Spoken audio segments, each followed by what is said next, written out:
Les invito a que abran sus Biblias en el libro de Apocalipsis, capítulo 2. Vamos a tomar lectura de una de las iglesias, la iglesia de Pérgamo. La iglesia de Pérgamo es una iglesia donde en esta carta revela que allí en esa iglesia, o en el lugar de Pérgamo donde está la iglesia, sería lo correcto, está el trono de Satanás, dice. Y necesitamos comprender por qué dice esto, que allí, en ese lugar, en esa ciudad de Pérgamo, está el trono de Satanás. Una de las cosas que deberíamos tomar en cuenta es que Pérgamo existió en Asia.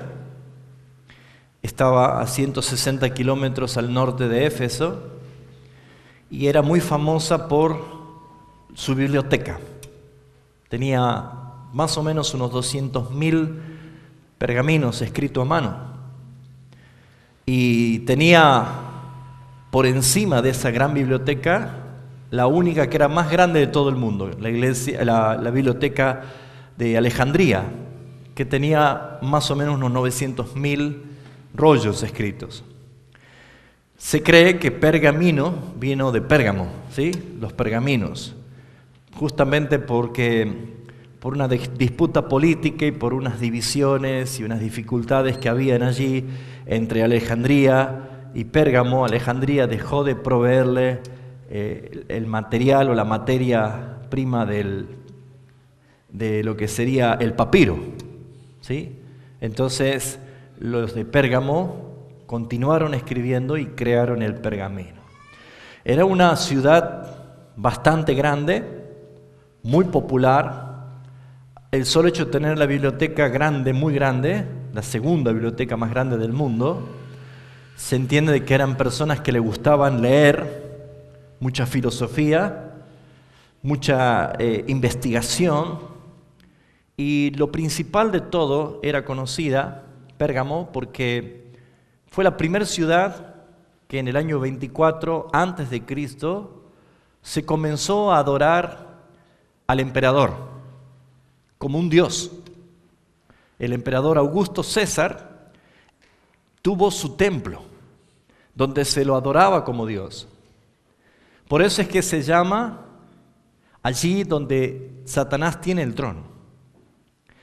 Aparte de eso, no tan solo había el templo de la adoración al emperador Augusto César, sino que también habían mucho paganismo, donde se hacía permanentemente adoración a deidades griegas, obviamente falsas. Por ejemplo, había templos de la diosa Ateneas, del dios Dionisio, del dios Zeus, y el dios, especialmente uno de los más fuertes que tenía el lugar, era Esculapio. ¿Saben quién es Esculapio? El dios de la medicina. En su imagen, él está apoyado sobre un bastón que está una serpiente enroscada. Y ustedes lo habrán visto que hasta el día de hoy la medicina se representa con un bastón y una serpiente enroscada, o una copa y una serpiente o dos serpientes enroscadas, ¿sí? Es casi parecido a lo que se ve como lo que sería en el estudio del ADN, es cómo se ve que se entrelazan así. Bueno, es como la imagen que aparece, ¿sí? Si ustedes se ponen a googlear un poco y ver imágenes y van a poner el dios Esculapio, van a ver esto, ¿sí?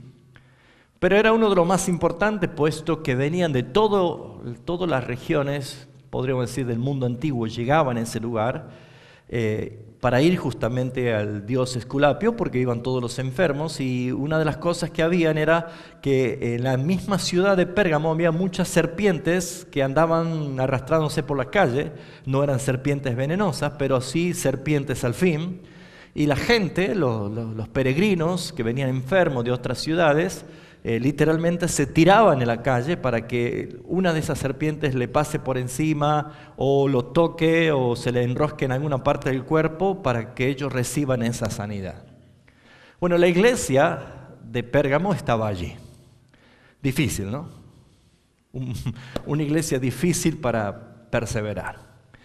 Y lo más difícil era el peligro que se daba. ¿Por qué? Porque al tener el templo de el emperador Augusto César, eran obligados todos los ciudadanos de Pérgamo a que en un momento de la tarde, donde el emperador salía a descansar o a tomar un poco de sol en su palacio o en su templo, se había considerado de que era el momento donde todos, valga la expresión, como un toque de queda, como un llamado de alerta, todos tenían que levantar su mano y decir Kaisers Curios, Kaisers Curios. Tenían que proclamar diciendo, el César es el Señor, el César es el Señor.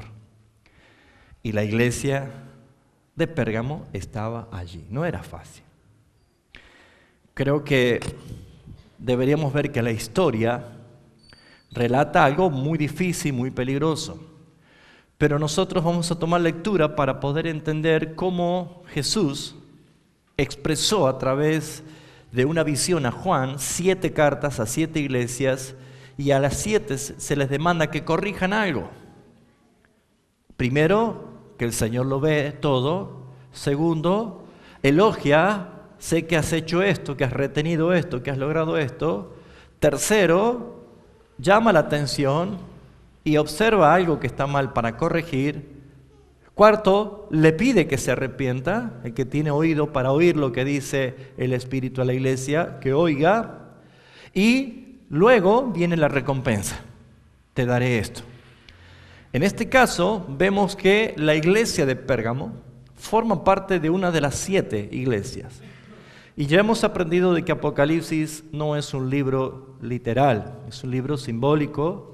Es un libro que se tiene que interpretar siguiendo las reglas de interpretación apocalípticas, no literal, sino simbólica. Y también entendiendo de que son cartas que dan ánimo, aliento y consuelo para la iglesia. Si alguien que no es cristiano quiere leer Apocalipsis, aquí va a haber un libro de ficción. Aquí va a haber un libro de terror, un libro de adivinación, de futuros, cosas así. Porque este libro, Apocalipsis, no fue escrito para el impío, sino para la iglesia. Porque son cartas para la iglesia.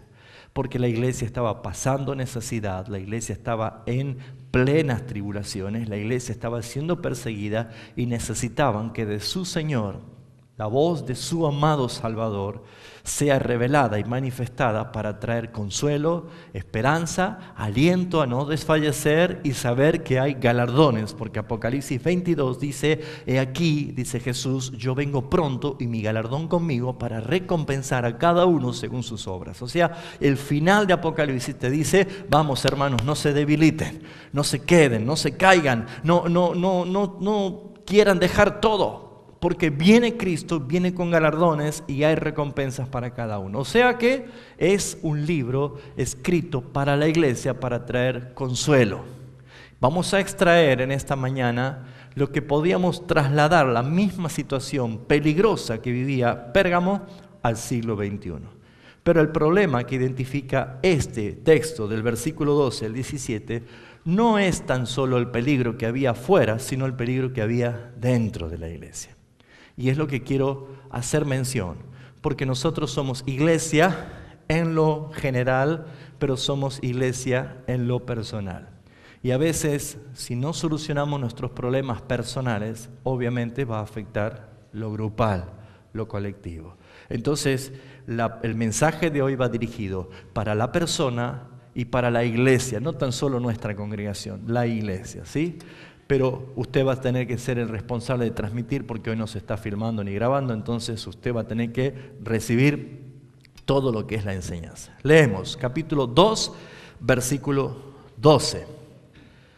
Escribe al ángel de la iglesia en Pérgamo: el que tiene la espada aguda de 2 filos dice esto. Me gusta mucho cómo Jesús se presenta en cada carta. En cada carta en forma diferente. Por ejemplo, en el capítulo 2, versículo 1, a la primera iglesia de Éfeso, Él se presenta diciendo, el que tiene las 7 estrellas a su diestra, el que anda en medio de los 7 candeleros de oro, dice esto. Ese era Jesús, el que estaba en medio de la iglesia. En el versículo 8 dice, el primero y el postrero, el que estuvo muerto y vivió, dice esto. Fíjense cómo se presenta Cristo. O sea, a través de la historia está mostrando cómo Él participó en distintas tribulaciones de la iglesia, pero triunfante en todas las cosas. En el versículo 12 dice, el que tiene la espada aguda de 2 filos, dice esto. En el versículo 18 dice, el Hijo de Dios, el que tiene ojos como de llamas de fuego y pies semejante a bronce bruñido, dice esto. Fíjese lo que dice el versículo 1 del capítulo 3. El que tiene los 7 espíritus de Dios y las 7 estrellas, dice esto. En el capítulo 3, versículo 7 dice, esto dice el santo, el verdadero, el que tiene la llave de David, el que abre y ninguno cierra, el que cierra y ninguno abre. Y por último, el capítulo 3, versículo 14, dice, he aquí el amén, el testigo fiel. El principio de la creación de Dios dice esto. Cada vez que usted lee, dice, ¿quién es el que está el remitente de la carta? ¿Sí? Es Cristo. Cristo está escribiéndole a su iglesia, pero en cada situación, en cada carácter de corrección, en cada obra que Él tiene que inquirir, trabajar dentro de la iglesia, se presenta a Cristo conforme al carácter con que va expresada la carta. ¿Sí o no? Si usted no pagó una deuda y un acreedor le manda una carta de documento, no le pone queridísimo cliente. ¿Sí? Porque el tenor del remitente está expresando con qué carácter viene esa carta, ¿no es cierto? ¿Sí o no? Usted vio que cuando hay amigos se tratan de vos, pero cuando se pelean dice usted. ¿Vio? ¿Por qué ya no me tuteas? Simplemente porque algo se ha roto, ¿no es cierto? Bueno, cuando las cartas son expresadas de alguna manera con un sentido o el carácter de la expresión, vemos que el tema es importante. Y en este caso de la iglesia de Pérgamo dice la espada aguda, el que tiene la espada aguda, de 2 filos. ¿Y usted recuerda algún texto que respalde esto? ¿Se acuerda cuál? Hebreos ¿cuánto? 4:12, ¿qué dice? ¿Se acuerda alguno de memoria? No se acuerda de memoria. Porque la palabra de Dios, toda palabra de Dios es viva y eficaz, más cortante que toda espada de 2 filos, que penetra hasta partir el alma y el espíritu. ¿Y qué más hace?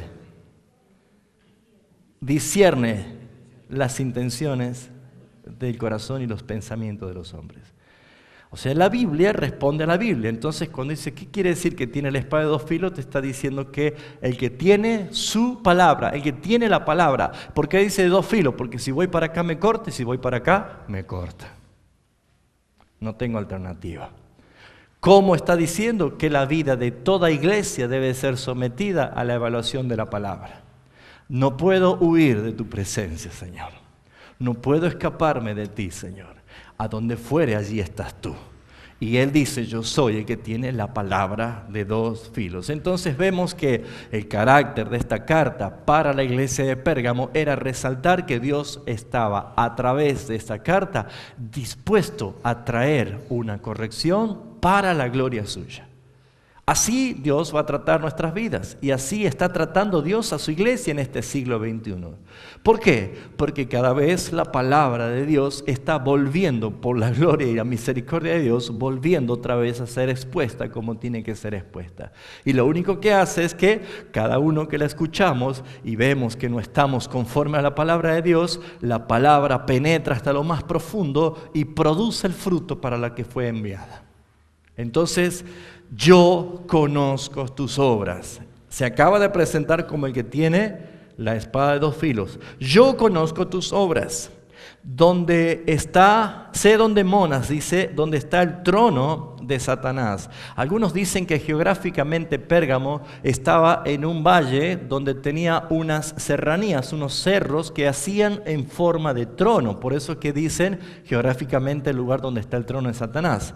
Pero lo que podemos ver nosotros es que más bien que lo geográfico estaba haciendo referencia a la corrupción y el pecado ofensivo que se estaba llevando a cabo en esa ciudad, donde está el trono de Satanás.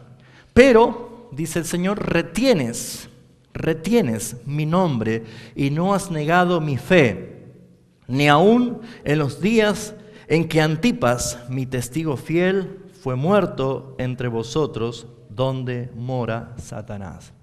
No se dice mucho acerca de Antipas. ¿Quién era Antipas? Según los teólogos y los estudiosos, están convencidos de que Antipas era el pastor de la iglesia de Pérgamo, que justamente ante la negación de decir Kaiser Kyrios, César es el Señor, fue muerto, fue martirizado, un mártir por causa del testimonio. Pero si ustedes se ponen a indagar un poquito la historia y vuelven a googlear cómo murió Antipas, o mejor dicho, qué es lo que hacía Pérgamo. Pérgamo tenía algo terrible para matar a los que no obedecían al César. Y era ser quemados en el toro de bronce. ¿Escuchó hablar lo que es el toro de bronce?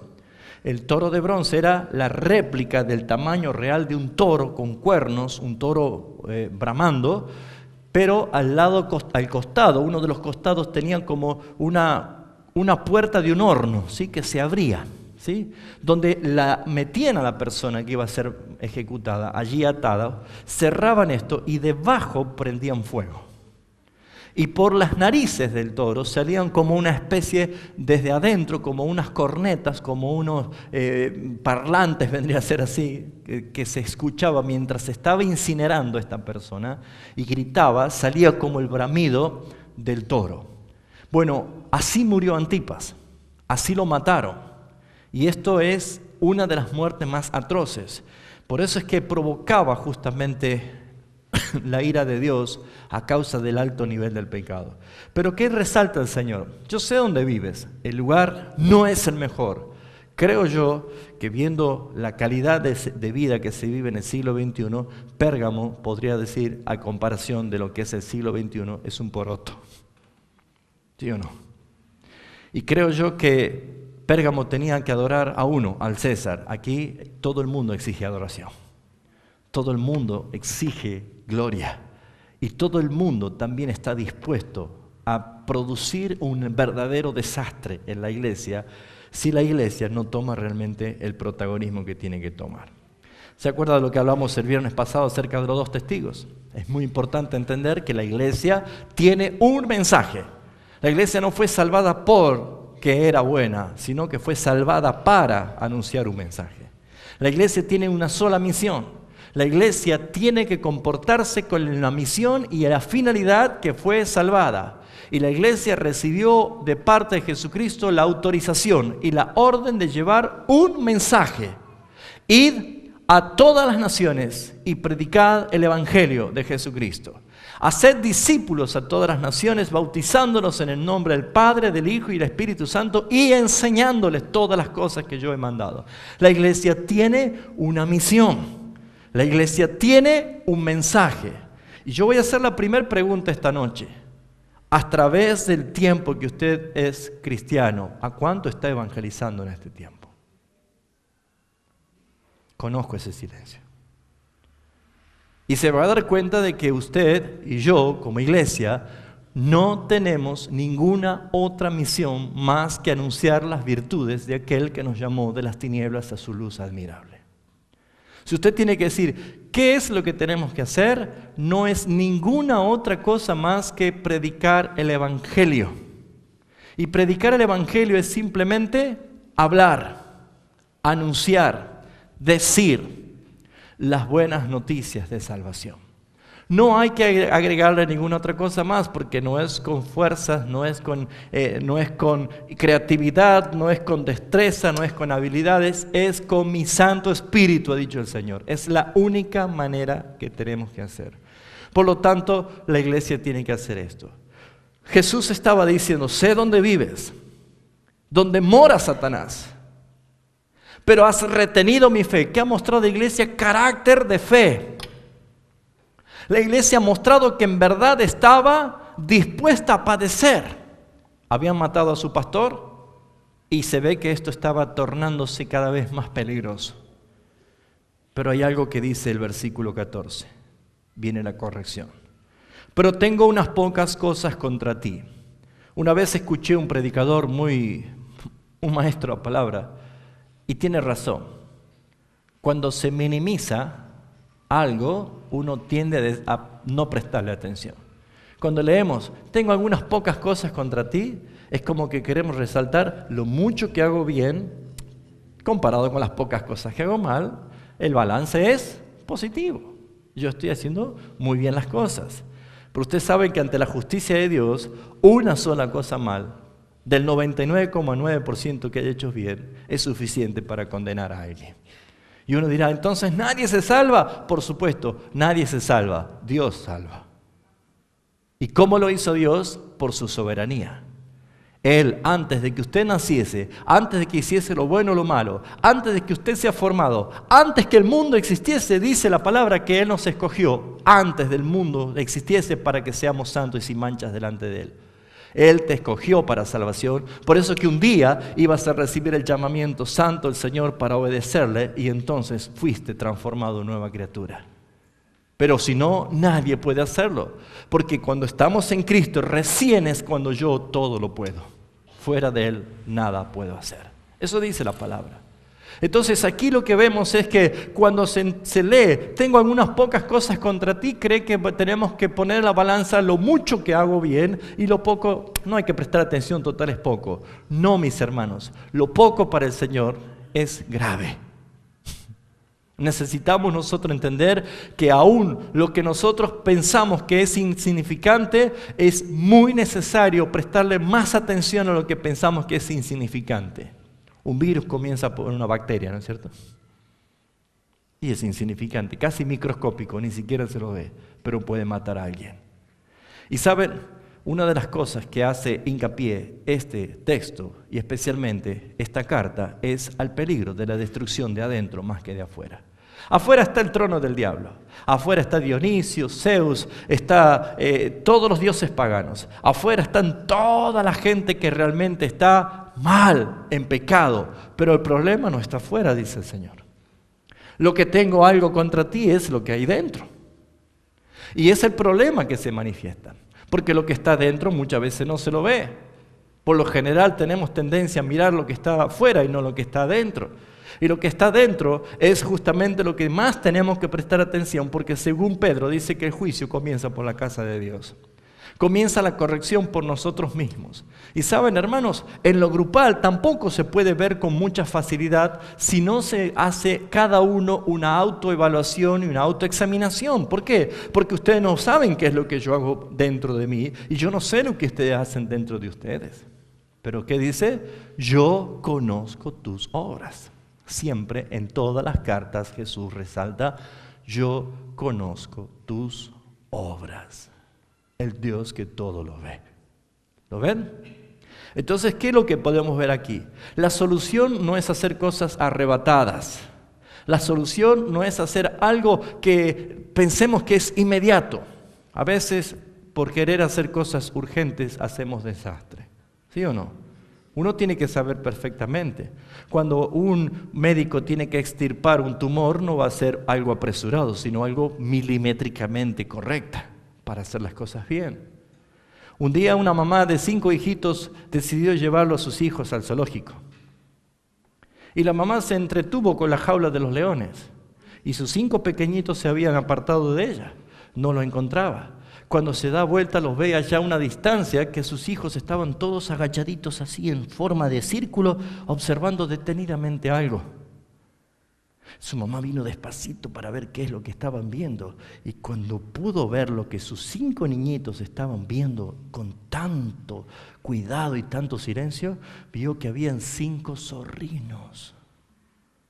Y la mamá dijo, ¡niños, corran! Y los niños agarraron un zorrino y salieron corriendo.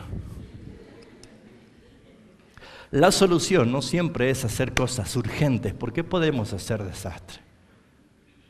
Hay que hacer las cosas realmente como tienen que ser, con sabiduría. Y nuestro Dios siempre nos va a corregir con sabiduría. Por eso nuestro Dios no es un tirano, es un santo y justo Dios que ama la corrección, que ama el orden de nuestras vidas. Y nosotros hemos nacido desordenados. Nuestras vidas necesitan una corrección. Entonces, cuando el Señor dice, tengo algunas pocas cosas contra ti, prácticamente deja de afuera lo que está afuera. Deja de lado que está el trono de Satanás, deja de lado el paganismo, no le interesan las serpientes que se arrastran por afuera. Es como que hoy el Señor nos dice, ¿ustedes creen que yo no sé lo que pasa en el mundo? Claro que lo sé. ¿Ustedes creen que yo no sé todas las cosas que hace Satanás allí afuera? Claro que lo sé. Pero mi carta no va dirigida al César. Mi carta no va dirigida a los servidores de Esculapio. Mi carta no va dirigida a ninguno de los adoradores de Zeus. Mi carta va dirigida a ustedes como iglesia. Presten atención a lo que yo tengo contra ustedes. Y es cuando entonces empezamos a ser generosos con la palabra, ¿no? Escucha, hermano, esta palabra es para usted. No. Diga conmigo, esta palabra es para mí. Porque ¿sabe dónde comienza primero? En mi corrección. Y porque todos tenemos que entender que vamos a rendir cuentas delante del Señor, uno por uno. ¿Se acuerdan que el juicio es oral y público, no? No como pone la iglesia romana, así una cajita cuadradita detrás de una cortina que nadie te vea. Delante de todos, las cosas ocultas saldrán a la luz, sea buena o sea mala. Así dice la palabra, y yo le creo a la palabra. ¿Qué quiere que le diga? ¿Cuáles son las pocas cosas que tengo contra ti? Fíjense en ustedes, dice el versículo 14, que tienes ahí, ¿dónde? Ahí, eso significa dentro de la iglesia, que tienes ahí a los que retienen la doctrina de Balaam, que enseña a Balac a poner tropiezo a los hijos de Israel, a comer cosas sacrificadas a ídolos y a cometer fornicación. Ay, Dios. No había sido poca cosa. Para Dios no es poca cosa. Pero dice, retienes ahí adentro aquellos que retienen la doctrina de Balaam. ¿Saben alguno de los que está aquí quién era Balaam y Balac? ¿Se ubican más o menos? Números 22, 23, 24 y 25. Una historia de un dúo diabólico, ¿no? Terrible. Balaam era el profeta de Dios, pero por ser profeta de Dios no quiere decir que sea salvo, porque ser profeta es ser un mensajero. Y Balaam era un mensajero, pero era un mensajero de parte de Dios, pero que tenía un corazón pervertido. Por eso que habla la palabra de cuál fue el juicio de Balaam. Resulta de que Balaam, siendo el profeta de Dios, fue llamado por un rey del pueblo enemigo de Dios, porque se habían levantado ese gran pueblo de Israel y había acampado en su territorio. Entonces vino Balac, y mejor dicho, mandó a 2 mensajeros con mucho soborno, cosas de oro, ropas y cosas muy importantes, y le dijo, el rey Balac quiere que tú, Balaam, vayas y maldigas a este pueblo porque es grande y numeroso. Entonces él dijo, voy a ver qué me dice el Señor. Fue a consultar al Señor, el Señor le dijo, no vayas, porque tú no podrás maldecir lo que yo he bendecido. Ese pueblo es bendito, nadie lo va a maldecir. Entonces él viene y dice, muchachos, lo lamento, pero Dios dice que no, vaya con ustedes, no puedo maldecirlo porque está bendito. Se fueron a decir a Balac y allí volvió con más honores, más regalos y mandó 2 embajadores más alto de nivel que los otros 2 que había enviado. Y como Balaam vio, el soborno era mayor, la tentación era mayor, dice, voy a ver qué me dice ahora el Señor. ¿Cómo que le dijo? ¿Que no le acaba de decir que no? ¿Cambió el Dios inmutable? No. Pero cuando él fue y dijo, Señor, hayan venido otra vez estos muchachos, y la verdad que han traído cosas más importantes. El Señor le dice, mira, ve. Porque ¿dónde estaba el corazón de él? Allá. Ve, pero vas a decir todo lo que yo te diga. Muy bien, ¿qué pasaba? Fíjense, estaba tan obstinado Balaam que él se subió a la burra.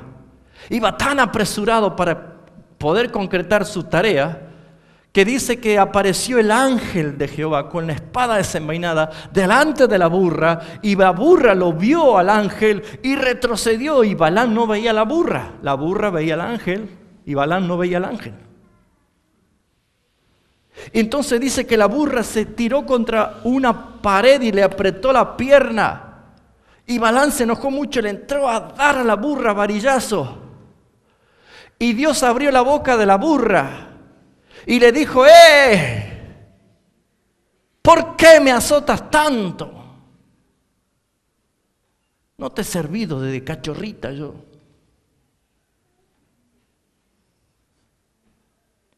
¿Y por qué me has hecho esto?, le decía. Balaam estaba discutiendo con una burra y no se daba cuenta, estaba enceguecido por lo que quería.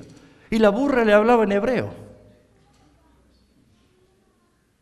Y Balaam no se da cuenta hasta que Dios abrió los ojos de Balaam y vio al ángel.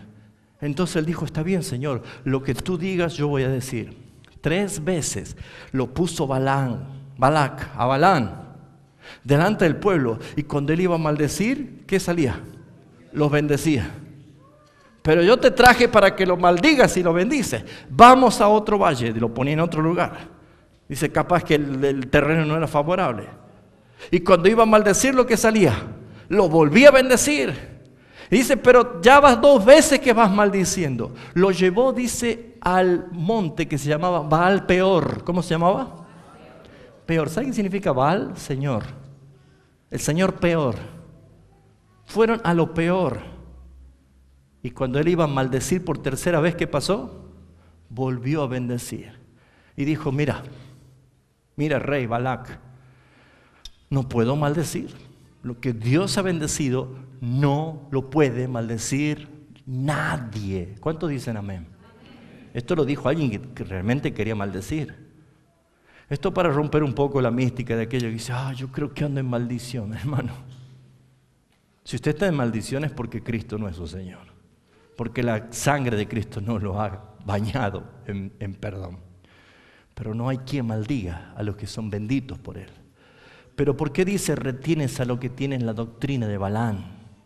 Porque ¿qué hizo Balaam? Después leo en capítulo 25 de Números. Dice que Balaam le dijo al rey, bueno, ya que no puedo maldecirlo, sé cómo hacer para que ese pueblo sea ejecutado y caiga bajo juicio de Dios sin que yo lo maldiga. Porque ¿dónde estaba su interés? En las cosas, ¿no es cierto? ¿Y qué hizo Balaam? Le dijo al rey, usted tiene mujeres muy lindas en Moab. Usted tiene mujeres muy bonitas. Las moabitas son realmente muy bonitas. ¿Por qué no hacen que vengan las mujeres moabitas y acampen allí cerquita donde está el campamento de los hebreos? Y ellos la van a mirar, las van a desear, van a fornicar con ellas le van a capturar el corazón y les van a enseñar a cometer todo tipo de pecado, contaminándolos con sus ídolos paganos, porque por el apetito sexual que van a despertar ellos, no van a poder decir no. Eureka. Entonces, ¿qué pasó? El pueblo de Dios, sin que nadie de afuera lo maldiga, solo cayó en maldición por la transgresión de su pecado. ¿No les suena que esto pasa en la iglesia moderna? Hoy en día, usted tiene la posibilidad de escuchar la palabra de Dios en su congregación, pero también tiene la oportunidad o la posibilidad de prender internet y escuchar cualquier otra doctrina. Cualquier otra doctrina. Y la manera en que los enemigos de adentro se levantan es haciendo que las cosas que el apetito de la carne desea sean tomadas, capturadas por el deseo incontrolable de la carne, por encima de la ley de Dios y dejando a un lado lo que Dios ha mandado, sino que yo quiero satisfacer y dicen dentro de la iglesia, ¿qué tiene de malo hacerlo? ¿Lo ven? Ahora lo que vemos aquí, la palabra fornicación y comer sacrificios a los ídolos, es muy amplio. Primeramente porque está invalidando 2 mandamientos de la ley moral. Y segundo porque el comer cosas sacrificadas a los ídolos es hacer o participar en la iglesia algo que ha sido consagrado para Satanás y decir que esto es ahora para el Señor. Por ejemplo, una de las cosas que se hacen hoy es la música.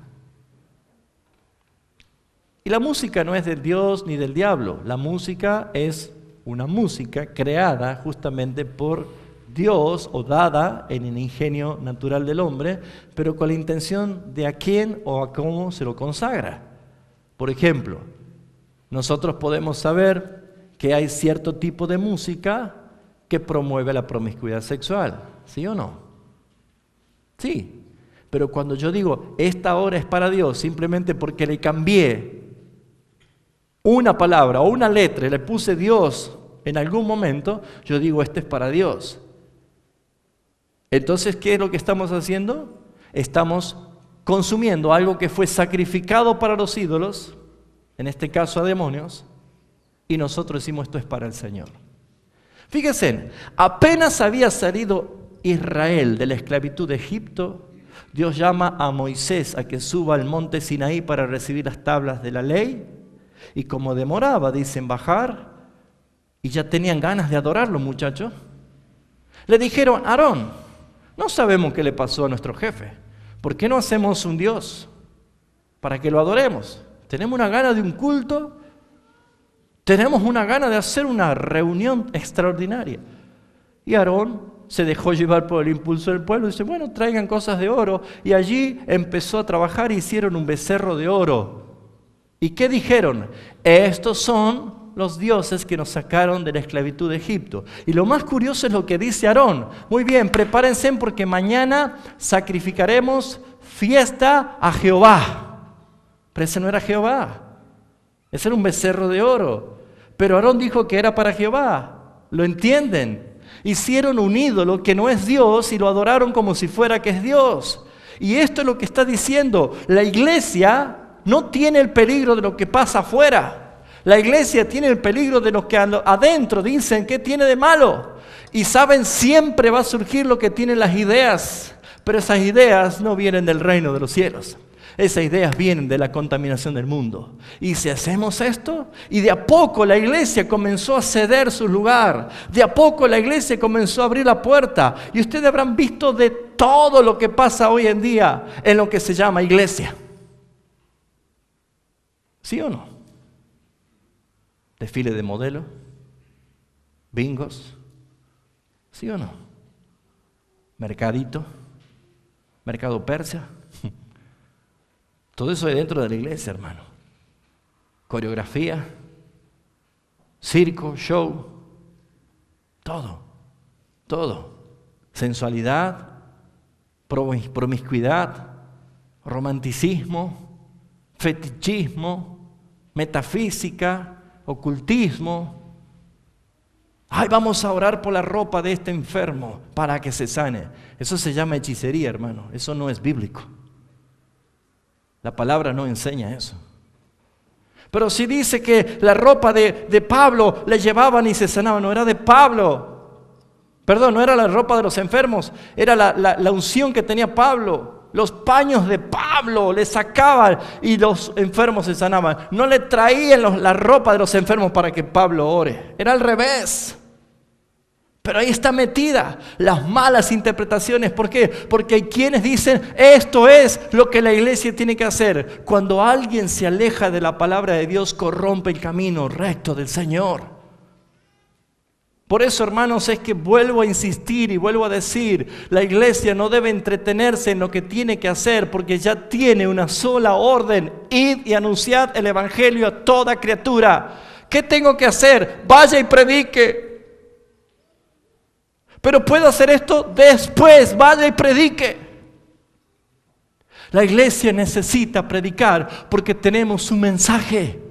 Y ese mensaje, como dijimos el viernes pasado, ¿se acuerdan? Apenas prediquemos, se va a levantar la contra, porque si predicamos la verdad, Jesús dijo, lo van a aborrecer como a mí me han aborrecido. Porque estamos en el mundo y no somos del mundo. Pero tengo algo contra ti, adentro está el problema. Enseñan a comer cosas sacrificadas a los ídolos. ¿Dónde se ve en la iglesia? Cuando dentro de la iglesia hay hermanos que quieren ser maestros de otros. Y el pastor no lo sabe. Y no porque sea una pirámide, no, es bueno que haya maestro. Pero debe haber la misma visión, la misma doctrina. Una visión es bendición, dos visiones es división.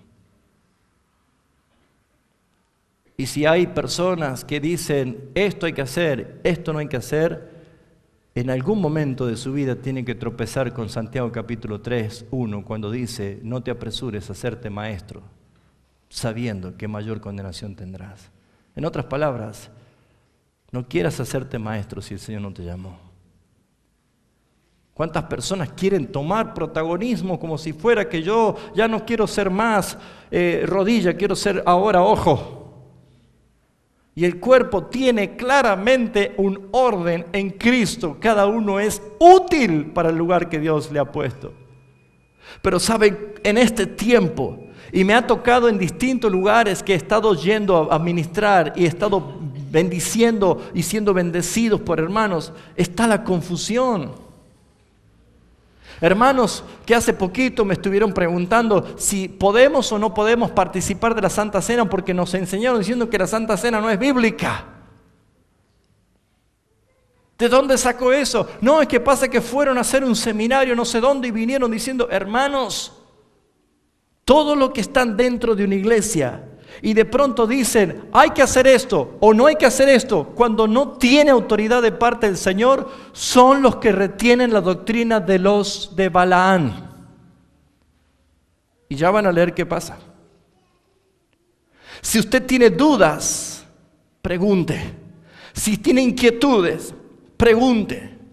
Porque hermanos, así como Dios se dirige a cada una de estas iglesias a través de su ángel, que es el mensajero, que es el predicador, que es el responsable, somos los que tenemos que dar cuentas delante del Señor. Debemos dar cuenta, eso dice Hebreos, ellos van a dar cuenta por vosotros.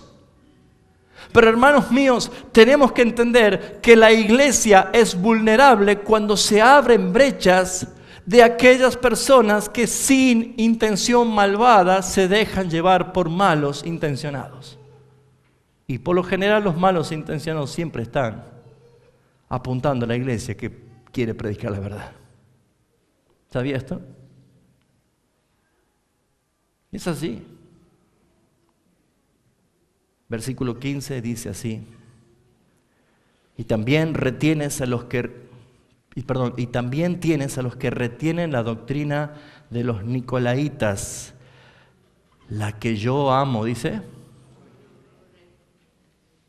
¿Cómo Dios odia? Claro que odia. ¿Es malo odiar? No es malo odiar, de acuerdo a la causa de Dios. ¿Sí o no? ¿Usted ama a los niños? Entonces odia el aborto, ¿no es cierto? ¿Usted ama la vida? Odia el homicidio. Ese aborrecer es lícito. Si ama a Dios, va a odiar el pecado, claramente. ¿Por qué? Porque usted tiene una identidad. Ahora, Dios dice, yo odio. Esa palabra aborrezco es odio. Aborrezco, odio, no los tolero a los nicolaitas. ¿Y quién eran los nicolaitas? ¿Qué efecto tenían? ¿Cuál era por cómo se habían introducido? Y esto es lo que tenemos que ver. Primero veamos la etimología de la palabra, Nicolás o Nicolaos, ¿sí? Significa, la palabra Nico es dominio, gobierno, eso significa Nico. Y Laos significa pueblo. Nicolaos significa el dominio sobre el pueblo, dominio o control sobre el pueblo. No es que es el nombre de alguien que se llamaba Nicolás, no tiene nada que ver, sino que es justamente que había introducido a la iglesia una corriente diabólica de pensar. ¿Cuál era la corriente diabólica de pensar? Primero, era antinominiana. ¿Qué significa antinominiana? Anti es contra, nomos es leyes. Iban en contra de la ley, diciendo, no hay ley, nosotros no tenemos ley. Déjeme decirle que el que dice que no, porque estamos en la gracia, no estamos bajo la ley, tiene un severo problema de interpretación. Porque Dios rige todas las leyes. Si no existieran leyes, porque estamos en la gracia, caerían las estrellas, no entrarían en órbita ningún planeta, los animales no cumplirían el ciclo y las cosas naturales, estaríamos flotando, la ley de la gravedad tampoco existiría. Todo está bajo normas de leyes, que hay alguien que creó, que es el legislador de las leyes. Dios puso las leyes. No, pero estamos hablando de la ley de Moisés. La ley de Moisés, lo único que ya no se hace es la ley ceremonial, porque hablaba de Cristo, apuntaba a Cristo, y Cristo es el que vino y se cumplió. Pero las leyes del mandamiento que usted tiene, que son 10. ¿Cuántas leyes? 10. Que Jesús las resume en 2. ¿Cuáles son las 2? Amarás al Señor tu Dios con toda tu mente, con todo tu corazón, con toda tu alma, y amarás a tu prójimo como a ti mismo. ¿Por qué resume en 2 los 10 mandamientos? Porque los primeros 4 mandamientos están referidos al amor a Dios y los otros 6 están referidos al amor al prójimo. Vamos, número 1, primer mandamiento.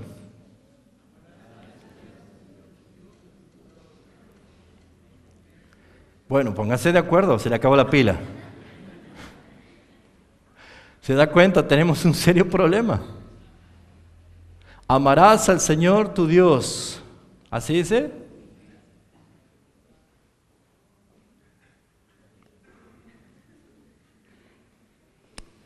No tendrás dioses ajenos delante de mí. Primer mandamiento. Número 2, no te harás imagen ni semejanza ni ninguna cosa creada en los cielos, en la tierra ni debajo de la tierra. Número 3, no tomarás el nombre de tu Dios en vano. Número 4, te acordarás del día de reposo para santificarlo. Número 5, honrarás a tu padre o tu madre. Número 6, no matarás. Número 7, no hurtarás.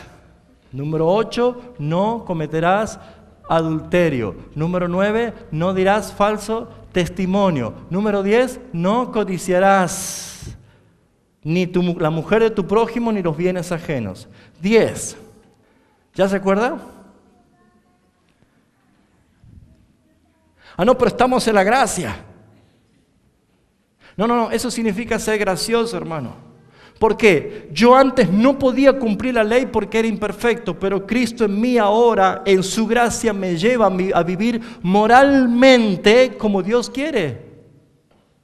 O porque estamos en la gracia, ahora se puede cometer adulterio, se puede robar, se puede mentir. No.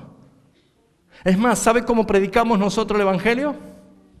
¿Cómo tenemos que predicar el Evangelio? Mire, tengo un plan de Dios, 4 puntos. No, saque eso no es bíblico. ¿Cómo predicaba Jesús? Con la ley de los mandamientos. Ve, llama a tu marido, le dice a mujer samaritana. No tengo marido. Bien, dijiste algo bien. Porque 5 has tenido y ahora está en adulterio. El que tenés ahora no es tu marido. ¿A dónde la llevó? La ley. ¿Sí o no? Joven rico, maestro, ¿qué puedo hacer? Maestro bueno, dice, ¿no? ¿Qué puedo hacer para heredar la vida? ¿Hacer? ¿Por qué me llamas bueno si uno solo hay bueno? El Padre. Anda y cumple los mandamientos. Yo todo lo he cumplido de niño, dice, y he honrado a mi padre, papá. Muy bien. Anda y vende todas tus riquezas, dale a los pobres y ven y sígueme. Ídolo, mi ídolo, el dinero. ¿Lo ven? ¿Con qué predicamos el Evangelio? Con la ley. Y cuando ya son salvos, ¿qué hacemos con la ley? Ya no sirve, total, somos salvos. No, es justamente, la ley le mostraba cuán mal estaban, pero cuando están en Cristo, la ley le muestra cuán bien están. Entonces, ¿para qué sirve la ley? Para entrar a una vida que agrade a Dios. Pero yo no amo a Dios porque la ley me dice, yo amo a Dios porque estoy agradecido. Y cumplo la ley moral de Dios simplemente por amor. Porque dice Pablo, yo puedo dar mi vida que sea quemada y no tengo amor, de nada sirve. ¿Lo ven? Puedo darle todos mis bienes a los pobres, pero si no lo hago con amor, de nada sirve. Soy como un tarrito que hace ruido y nada más. No tiene ningún valor. Es con amor lo que se hace delante del Señor. Y el amor tiene 4 características. Todo lo cree, todo lo espera, todo lo soporta, todo lo puede. Ahí encontramos por qué dice, yo aborrezco a los nicolaitas. Porque enseñan ¿a qué? Al libertinaje. Segundo, los nicolaitas tenían estas características, la pirámide. ¿De dónde viene esto? La iglesia romana se apoderó de esta doctrina nicolaíta, se llama ocultismo. ¿Sí? Tranquilo, estamos bien, ¿no? Total, nos están filmando, así que no hay problema. La ley de la iglesia romana puso una pirámide. Por eso es que hay uno bien sentadito allá arriba y todos por debajo. Pero el diseño de Dios es al revés. Cristo es la base. Y sobre apóstoles y profetas se edifica la iglesia.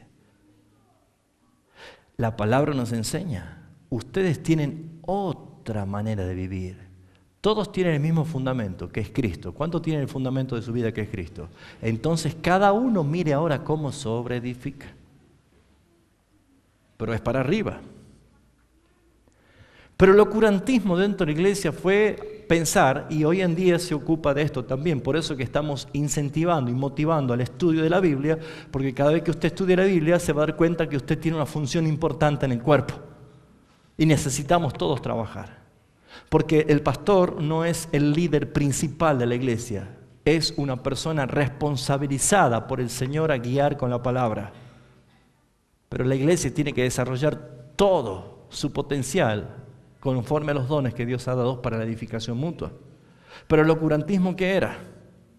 Esa pirámide. Pastor, usted puede orar por mí porque usted está más cerca de Dios que yo. ¿Escucharon eso? O si no ora el pastor, no hay milagro. No hay sanidades. No, tiene que ir a tal persona. Hermanos míos, Cristo, por su sangre, nos redimió y nos hizo un reino de sacerdotes. Todos somos reyes y sacerdotes para nuestro Dios. Por eso es que todos vamos a rendir cuentas delante de Dios qué hiciste con esta doble unción. Rey y sacerdote. Pero los nicolaitas no querían esto. Querían poner la pirámide porque el pueblo no tiene que saber. Por eso es que ustedes van a ver que a través de la historia de la iglesia, cuando se llega al concilio de Trento, al concilio de Nicea ya en el 325, y se produce esa separación total de la iglesia que estaba agonizante en ese momento en Jerusalén, y con la llegada de Constantino, ¿qué es lo que hizo? La pirámide ya venía con el César, que era Dios. ¿Y cómo lo podíamos hacer para que los cristianos digan, en vez de decir Curio César, diga, Cristo es el Señor, pero con la imagen del César? Bueno, lo vistamos al César y lo transformemos en una imagen religiosa cristiana. Entonces aquel que era llamado Maximus Pontifex, el César, se pasó a llamar Sumo Pontífice. Es el mismo. Es el mismo. Constantino, después que él se hizo llamar Dios Pontífice Maximus, como él había inventado una conversión simplemente para llegar a ser el César, luego de un tiempo no le interesó más Roma y se fue a Constantinopla, y allí donde era Istambul, esa zona de lo que era la parte de Babilonia antigua, allí puso su casita, Constantinopla.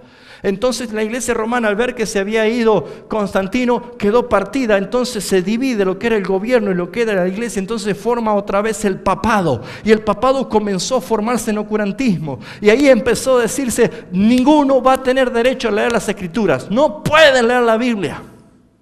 No pueden escuchar ni siquiera una misa, porque ahora vamos a hablar en latín.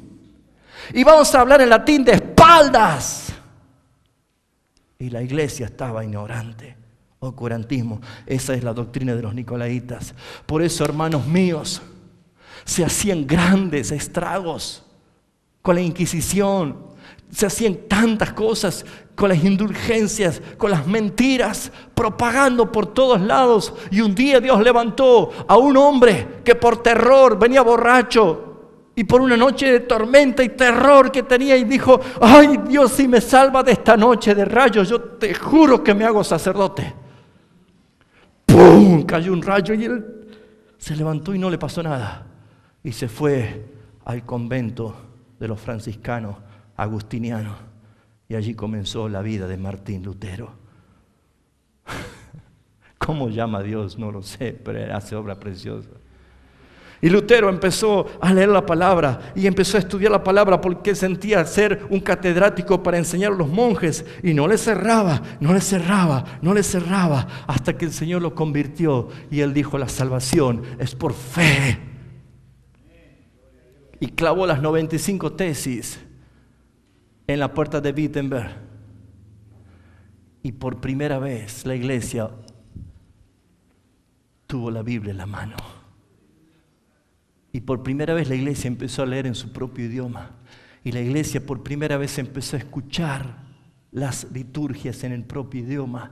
Y la iglesia comenzó por primera vez a cantar cánticos de adoración al Señor. Y la iglesia empezó a entender que debían redimir la cultura, debían cambiar la manera de pensar. Y por la llegada de la Reforma empezaron a crecer los que habían estudiado la Biblia diciendo, nosotros tenemos la mente de Cristo. Empezaron a estudiar y crecieron en educación, en ciencia, en sanidad. Empezaron a ser los mejores médicos y empezaron a enviarse los misioneros para distintos lugares, llevando literatura. La gente empezaba a imprimir sus Biblias y las leía, pero también había médicos que sanaban a sus chicos enfermos, y habían otros que los sentaban en pupitres, les enseñaba a leer y a escribir. La iglesia no se trata de tocar una campana y sentarse en la misa.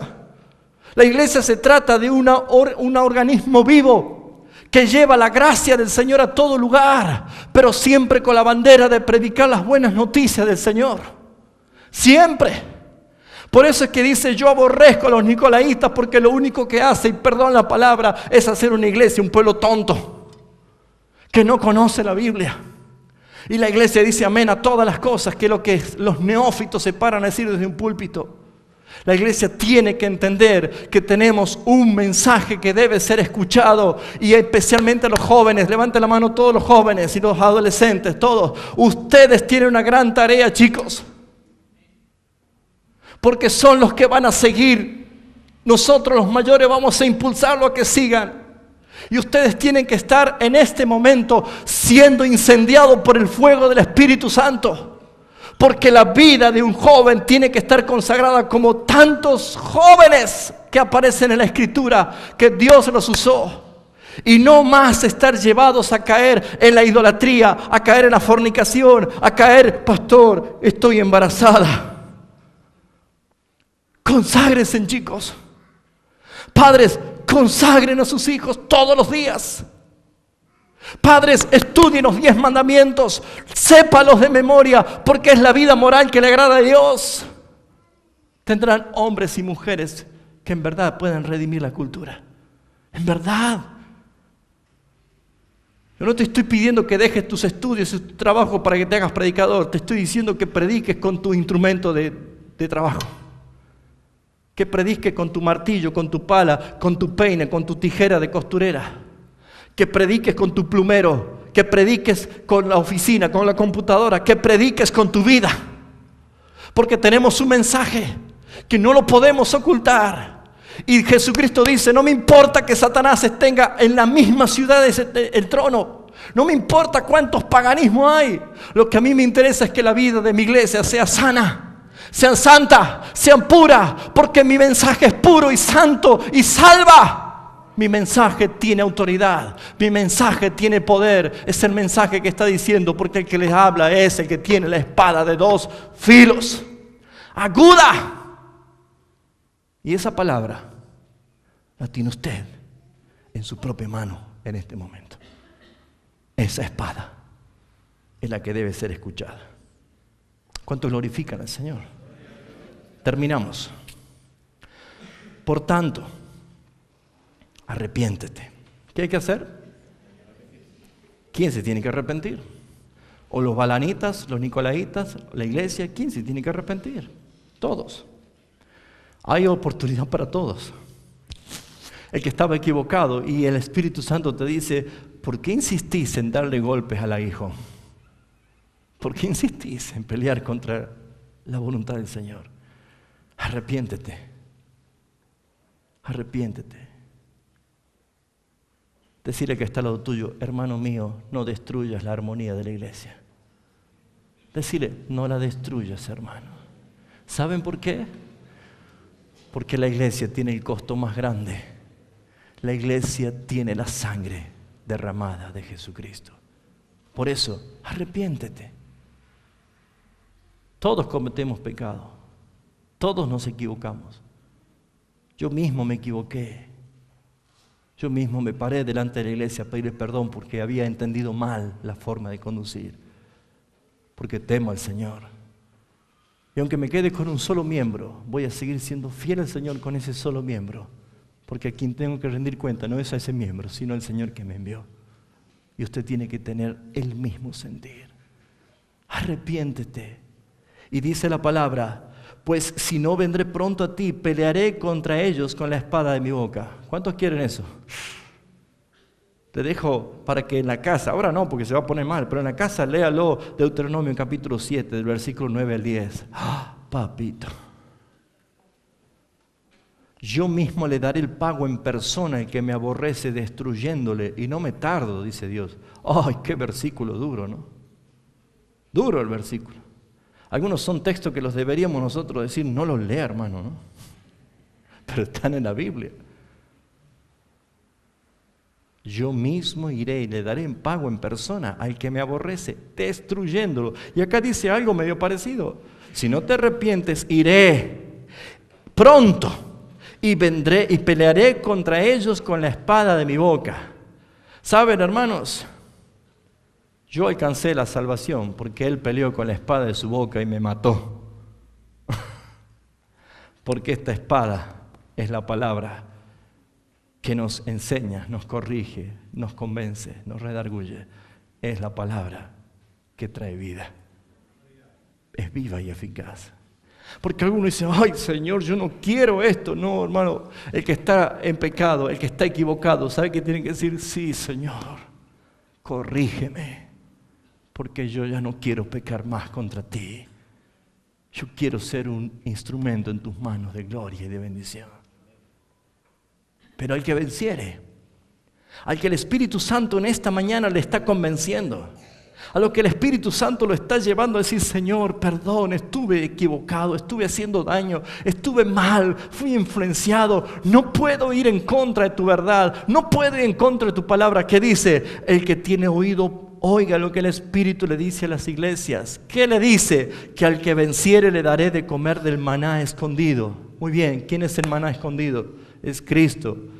Si usted se va a Juan capítulo 6, 50 en adelante, 47 en adelante, va a encontrar diciendo, yo soy el pan que vino del cielo, pero para los demás está oculto, no lo saben, pero yo soy el pan de vida. ¿Y qué le está diciendo? Al que venciere va a comer del pan de vida, y el que come de este pan, dice el Señor Jesús, no tendrá hambre ni sed jamás. ¿Sabe qué significa? Tendrá satisfecha su vida, que no necesita ir al mundo a querer revolcarse con los apetitos sucios y desenfrenados de la carne. No necesito. Vamos, esta noche tenemos una flor de parranda. Mire, no necesito. No me llena. Mira, esta noche tenemos una cita. No me llena.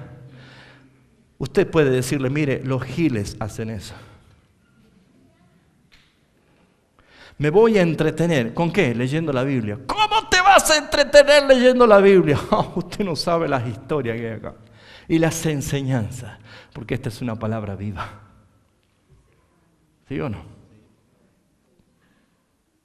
Enséñenle a sus hijos que cuando suena el timbre de recreo, ellos se sienten al sol, hermoso en invierno, ¿no? Y que hagan la Biblia. ¿Qué estás haciendo? Me estoy entreteniendo. ¿Cómo? Revolución, ¿no? El que está satisfecho en Cristo no necesita ninguna otra cosa, porque todo lo demás es vano. ¿Sí o no? Mire, ¿cuántos se enamoraron alguna vez? 3, claro. ¿Se enamoró alguna vez usted o no? ¿Sí o no? ¿Estuvo enamorado? Bueno, le doy permiso, esposa, codelo a su esposa. Vamos, vení. Decí la verdad, dígale, ¿eh? ¿Vio en el momento que uno estaba enamorado cuando era novio? Y decía, ¿a qué hora te pasa el colectivo? A las 12:30 el último, y ya era a las 12:29. Y tiene 18 kilómetros por volver caminando. Qué amor, ¿no? No le importaba, hasta Tafí viejo, dice Eduardo. 24, ¿cuánto hay ahí? Santo Padre de la Gloria, había que caminar, ¿no? Eso es amor, Eduardo. Fíjense lo que uno hacía. Podían pasar todas las chicas, Miss Universo, Miss Venezuela, Miss todo así, y usted nada, tenía los ojos para ella. Qué linda. No le satisface a otras personas, no quiere otra cosa, porque usted está tan enamorado de ella. ¿Sí o no? Jesús dijo, si me amás, guarda mis mandamientos. Porque el que guarda mis mandamientos, ese es el que me ama. Y yo le amaré, y mi Padre le amará, y mi Padre y yo nos manifestaremos en él. ¿Sabe qué significa? Te sacia tanto el Señor, te llena tanto, satisface todo, no hay lugar para otra cosa, que no hay nada más hermoso que estar con Él. ¿Querés esto? ¿Para qué? Si estoy muy bien. Le daré de comer el maná que te satisface. ¿Qué más dice? Le daré una piedrecita blanca. ¿Qué significa una piedrecita blanca? Muy bien, cada vez que había un combate en Roma y había un héroe que se destacaba, o si no, los gladiadores en el circo que vencían, el César o el emperador le daba una piedrita blanca. ¿Sabe qué era eso? El boleto, el pase, la credencial, la entrada para un gran banquete que hacía el emperador. Entonces, cuando entraban, él mostraba la piedrita blanca, pase, tiene un gran banquete. Pero también el emperador tenía en la arena la oportunidad de hacer esto o esto. Si hacía esto, ¿saben qué era, no? Pero si hacía esto, era perdonado, porque le había caído en gracia al emperador. ¿Sí? ¿Y qué hacía el emperador? Le daba una piedrita blanca. ¿Por qué? Porque también estaba invitado al mismo banquete. Simplemente por gracia. Porque ya el otro estaba así para cortarle la cabeza y el emperador dice, me cayó en gracia. Le daba una piedrita blanca. Pero también en el juicio, una vez que se juzgaba, el juez ejercía su facultad y decía, el que es culpable le daba una piedrita negra y el que era justificado o el que era perdonado le daba una piedrita blanca, y todos recibían esta identidad como que han sido liberados. El blanco habla siempre de pureza, el blanco siempre habla de santidad, el juicio del gran trono blanco, las vestiduras blancas de los santos, la vestidura misma de Cristo que es blanca, el caballo blanco del mensajero de la paz. Encontramos siempre que el blanco va a hablar de las acciones justas de los santos. Por lo tanto, que el que venciere está diciéndote, Señor, tengo un lugar en mi mesa, tengo un lugar para ti. Recompensas gloriosas de parte del Señor, el cual, dice, tiene la piedrecita un nombre, un nuevo nombre, un nombre cual ninguno conoce sino solo el que la recibe. ¿Cuál será ese nombre? ¿Qué nombre recibiremos? ¿Qué nombre tendremos? ¿Se acuerda que Isaías dice, por tu nombre te hablé y te puse nombre y sobrenombre? Está hablando de que todos nosotros como iglesia tenemos una nueva manera de llamarnos. Fíjense ustedes que nosotros tenemos el nombre que portamos, es el nombre de Cristo. Porque dijo, en mi nombre ustedes van a hacer todo esto. Y cuando habla del nombre, está hablando de quién nos representa y con quién nos identificamos. Que tenemos poder y autoridad en ese nombre que es por sobre todo nombre. Es el nombre de Cristo. Esa piedrecita está hablando, tiene un nombre escrito, un nuevo nombre, que solo lo conoce y que la recibe. Y ese nombre está diciendo, es todo hecho en el nombre de Jesús. Todo es para la gloria de Dios Padre. Amén. Amados hermanos, el peligro no está afuera. El peligro está dentro de nosotros, aún dentro de mi vida, si yo no me examino delante del Señor. Vamos a orar. Que el Señor en esta mañana, que trae convicción a nuestras vidas, aquel que ha escuchado y que ha recibido el mensaje del Señor, pueda en verdad, tomar esta oportunidad que el Señor nos está dando. Saben, creo que estamos en un tiempo como iglesia de transición. Creo que la palabra del Señor nos está direccionando a que debemos tener un cambio. ¿Simplemente para qué, hermanos míos? Para que el mensaje que demos sea un mensaje puro y verdadero. Porque el que salva es Dios. Y nosotros tenemos que predicar así. Sé que se han reunido hermanos que están con este deseo de comenzar a predicar como equipo la palabra del Señor. Un hermoso desafío. Pero necesitamos nosotros obedecer al Señor. ¿Y qué se necesita? Consagración. Consagración. Yo quiero llevarte a esto, iglesia, en esta mañana. No hagas que tu carne merezca un minuto más de rebeldía. Ponle fin crucificando las obras de tu carne. ¿Y eso cómo se hace? Niégate. Niégate.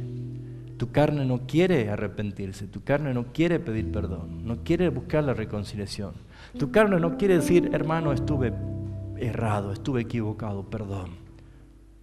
Quiero una oportunidad para enmendar mi daño. Eso no quiere tu carne, pero el Espíritu Santo te está convenciendo y te dice, no vayas en contra de mi voluntad. ¿Sabe cómo comienzan los 10 mandamientos? Antes de decir, no tendrás dioses ajenos delante de mí, que es el primer mandamiento, Dios dijo, recuerda que yo te saqué de Egipto, de la tierra de servidumbre. ¿Sabe qué te está diciendo? Antes de cumplir los mandamientos, antes de ni siquiera saber qué es lo que Dios te manda, recuerda que es Él el que te salvó. Y si Él te salvó, te debes a Él. Conságrate. Pero es que cómo me gustaría que ordenar mi casa, mi familia, mis hijos, eso es después. Primero conságrate. Primero conságrate. Vuelve al Señor. Oh jóvenes, cómo quisiera que ustedes en cualquier momento me den la buena noticia que el Espíritu Santo los ha incendiado y tienen un desborde de predicar el Evangelio. Vamos a salir en verdad a proclamar a Jesucristo como tiene que ser. Que los padres puedan venir diciendo, aquí están mis hijos, pastor, yo los consagro y me comprometo delante del Señor a enseñarle la palabra todo el tiempo, porque sabe, no hay nada más hermoso que servir a Cristo. Oh, qué hermoso, qué hermoso. Tu enemigo fui y hoy me siento a tu mesa. Gracias, Cristo. Padre Celestial, quiero bendecir tu santo nombre. Y gracias por la exposición de tu palabra, porque ilumina nuestros ojos. Señor, yo no puedo provocar ni producir lo que hace tu Espíritu Santo en la vida de cada uno de nosotros. Tu palabra me habló a mí primeramente. Y soy tan responsable como mis hermanos de poner en práctica tu palabra. Por eso, Señor, arranca de nuestros corazones las enemistades, los pleitos, los celos, la ira, las contiendas, las divisiones, las herejías. Arráncalas, Señor, porque nos rendimos a ti. Exponemos la desnudez de nuestra carne con toda la vergüenza que eso significa, para que seamos revestidos de Cristo, donde la dignidad, la verdad y la pureza se manifiestan. Señor, ayuda en esta mañana a mis hermanos que están luchando en su espíritu, en su corazón, y que necesitan ellos rendir cuentas delante de ti, reconciliarse contigo, reconciliarse con la iglesia, reconciliarse con los hermanos. Ayúdanos, Señor, a poner prioridad en el día que tú has apartado. Señor, 6 días tenemos para nosotros y un día es para ti. Perdónanos porque muchas veces ese día lo tomamos para la ociosidad, para el deleite, para el placer, para el descanso, pero no lo hacemos para la devoción tuya, para adorarte, para bendecirte, Señor. Ayúdanos a entender cada día más tu palabra. Y Espíritu Santo, yo te ruego en esta mañana que traigas convicción a los que están aquí hoy. Y que si en verdad hay un deseo en su corazón, aunque sea como una pequeña chispa que proviene de ti, será suficiente para traer un cambio y una transformación. ¿Cómo no vamos a perdonarnos unos a otros si el que nos amó primero ya nos perdonó? Iglesia, busque la reconciliación. Si en el nombre de Jesús en esta mañana hay hermanos que dicen: basta, Señor, no fui creado para estar en soledad, no fui creado para ser rival de nadie, fui creado en Cristo, una nueva criatura para buenas obras que tú has determinado. Así que, Señor, yo me rindo a ti, yo me entrego a ti.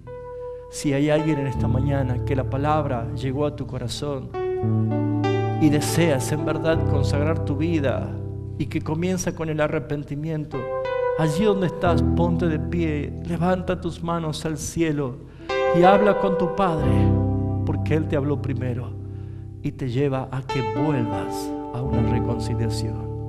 Háblale, háblale, háblale, agradécele y bendícele. Y deleítate en el Señor. Es una oración personal, tú con el Señor, tú con el Señor, tú con el Señor.